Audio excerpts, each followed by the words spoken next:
ముఖ్యమంత్రి రేవంత్ రెడ్డి పొగరుబోతుతనంతో బీది రౌడీలాగా తెలంగాణ జాతిపిత కేసీఆర్ పై అనుచిత వ్యాఖ్యలు చేయడం పట్ల యావత్ తెలంగాణ సిగ్గుపడుతుందని టీఆర్ఎస్ రాష్ట్ర కార్యదర్శి వై వెంకటేశ్వర్లు, మాజీ గ్రంథాలయ సంస్థ chairman Nimmala Srinivas Goud, municipal vice chairman Putta Kishore అన్నారు.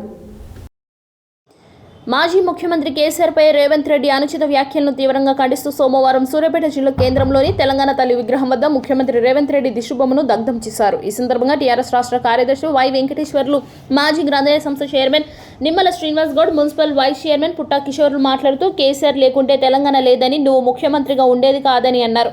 నేడు కోట్ల టన్నుల ధాన్యం ఎలా వచ్చింది? కేసీఆర్ నేతృత్వంలో కాళేశ్వరం రూపుదిద్దుకొని లక్షలాది ఎకరాలు సాగు అయిందనే విషయాన్ని మరవద్దని అన్నారు.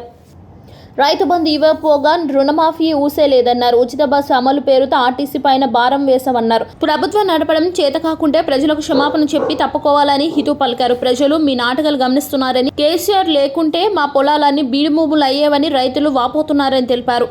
తెలంగాణ జాతిపిత మాజీ ముఖ్యమంత్రి కేసీఆర్కు ముఖ్యమంత్రి రేవంత్ రెడ్డి బహిరంగ క్షమాపణలు చెప్పాలన్నారు. ఈ కార్యక్రమంలో పలువురు బీఆర్ఎస్ నాయకులు పాల్గొన్నారు.